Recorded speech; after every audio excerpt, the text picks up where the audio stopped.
Halo adik-adik, kembali lagi bersama kakak Yupensius Langgeng. Nah, pada kesempatan ini kita akan pelajari materi ekonomi kelas 11 tentang kerjasama ekonomi internasional. Nah, pada pertemuan sebelumnya kita sudah membahas mengenai kerjasama ekonomi internasional, baik itu pengertian maupun bentuk-bentuknya. Nah, sekarang kita akan membahas tentang ASEAN. Nah, khususnya bagian ASEAN.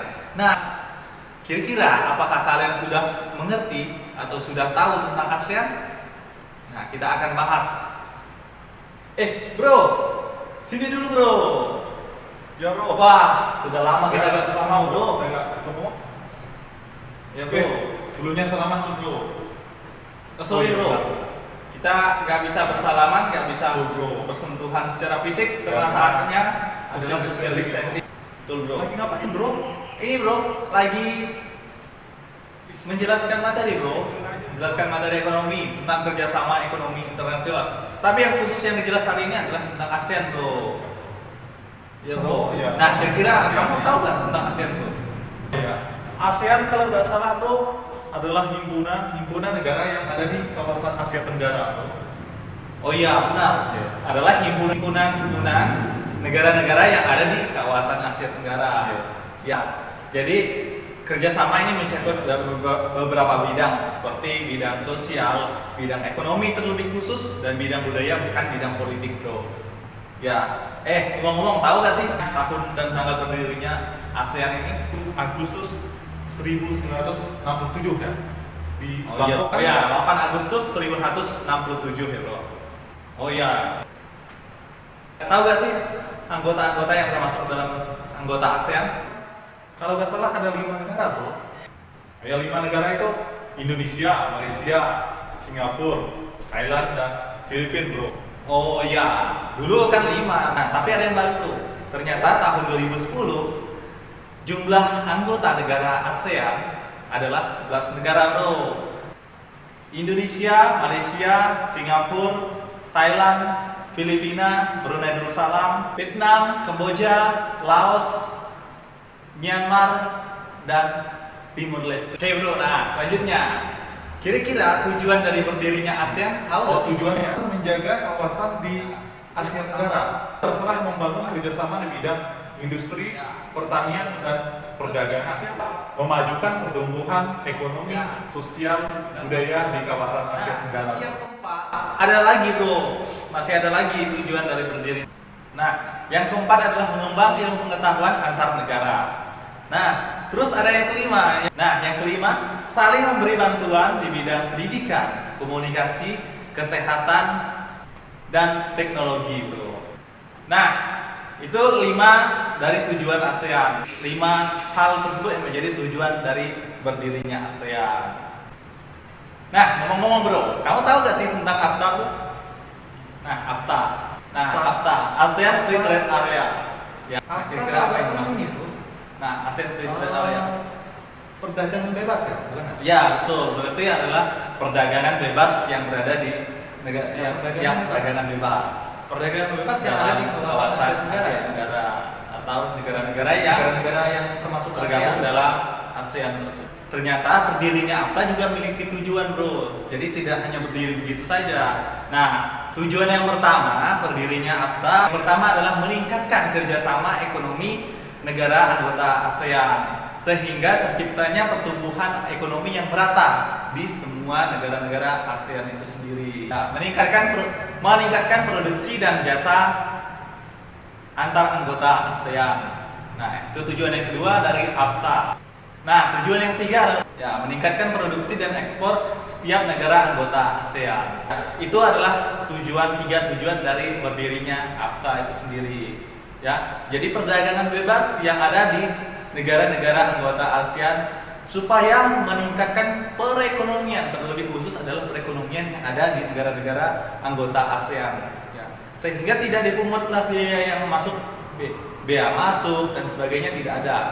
Nah, sehingga memudahkan untuk perdagangan antar negara-negara anggota ASEAN. Nah, ASEAN menetapkan AFTA di setiap anggota ASEAN itu mulai pada tahun 2015. Jadi pada tahun 2015 AFTA sudah ditetapkan di seluruh negara yang termasuk dalam anggota ASEAN. Jadi perdagangan bebas sudah ditetapkan di seluruh anggota ASEAN, negara-negara anggota ASEAN tersebut. Nah, dengan diharapkan ya setiap negara mendapatkan keuntungan dengan ditetapkannya akta tersebut, karena tidak ada bea masuk barang produksi ke setiap negara anggota ASEAN atau negara akta tersebut. Bro, ngomong-ngomong, oh iya bro, pergi dulu ya. Oh iya. Bro. Nah, bro, melanjutkan perjalanan bro. Oke, mari bro. Ya bro. Terima kasih bro. Oh ya, saya lanjutkan. Atas semangat bro. Ya, buat ya saya lanjutkan lagi dulu ya bro. Ya, bro. Penjelasan saya mengenai ASEAN. Ya bro, mari bro. Oke bro. Jaga-jaga kesehatan bro. Sehat-sehat bro. Nah, ya ingat social distancing. Social distancing untuk memutus rantai penyebaran virus corona. Nah, kembali lagi ya. Tadi saya sudah bersama teman saya, Asius. Nah, sekarang saya sendiri, Yupin, akan menjelaskan materi ekonomi tentang ASEAN ini sendiri. Nah, pada konferensi tingkat tinggi tahun 2007 disepakati masyarakat ekonomi ASEAN akan terwujud pada tahun 2015.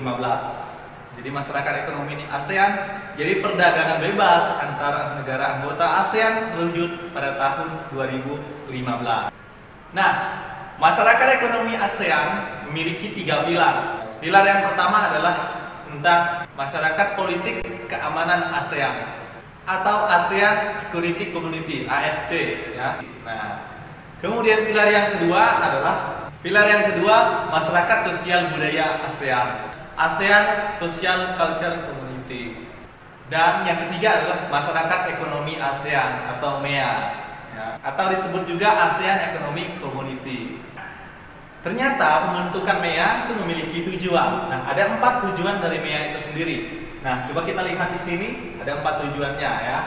Nah, tujuan yang pertama adalah mewujudkan ASEAN sebagai pasar tunggal atau single market ya. Dan basis produksi dengan dipermudahkan perdagangan untuk sektor barang dan jasa, pekerjaan terampil dan modal. Nah, itu tujuan pertama dari MEA itu sendiri, dari berdirinya MEA, Masyarakat Ekonomi ASEAN.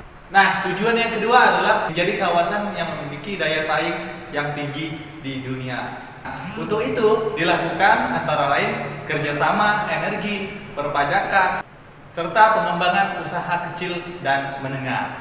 Nah, itu tujuan yang kedua dari MEA. Nah, tujuan yang ketiga adalah mewujudkan kawasan pembangunan ekonomi yang merata. Nah, tujuan yang keempat adalah berperan aktif dan berintegrasi penuh dalam ekonomi global.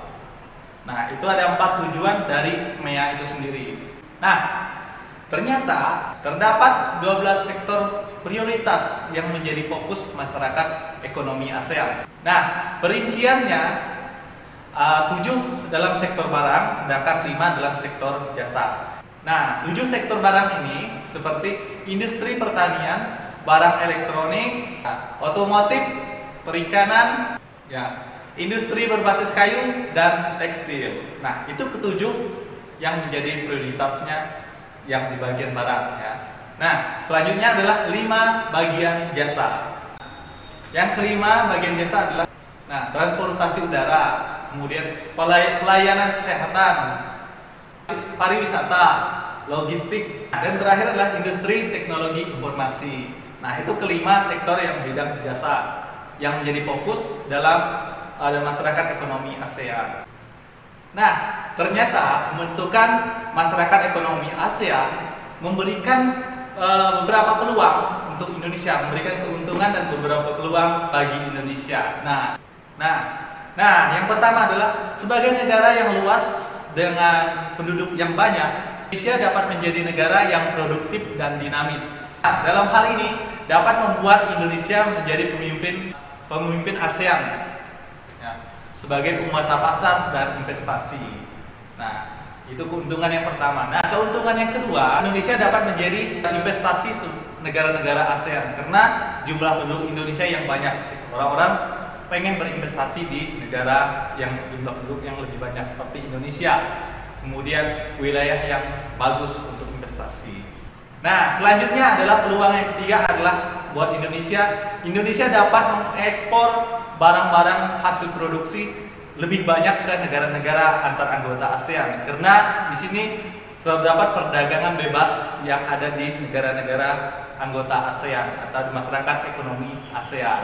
Nah, sehingga peningkatan ekspor barang produksi Indonesia itu lebih banyak untuk diekspor ke luar negeri. Hal ini menjadi pendapatan Indonesia. Nah, ketika ekspor kita lebih banyak, berarti keuntungan kita juga akan menjadi banyak. Pendapatan negara semakin banyak. Apalagi, nah, bea masuk produk barang produksi ke dalam negeri, ke dalam negara anggota ASEAN itu dibebaskan. Jadi tidak ada bea masuk barang produksi ke negara-negara anggota ASEAN, sehingga ekspor barang dari negara kita semakin meningkat ke negara anggota ASEAN. Nah, jadi kalau kita lihat ya dari pembentukan masyarakat ekonomi ASEAN ini ternyata memberikan keuntungan buat kita. Apalagi negara kita adalah jumlah penduduk yang banyak. Jadi salah satu adalah menjadi tujuan investasi ya buat negara-negara anggota ASEAN untuk berinvestasi negara kita. Ketika investasinya semakin besar, keuntungan yang didapat oleh negara pun semakin besar.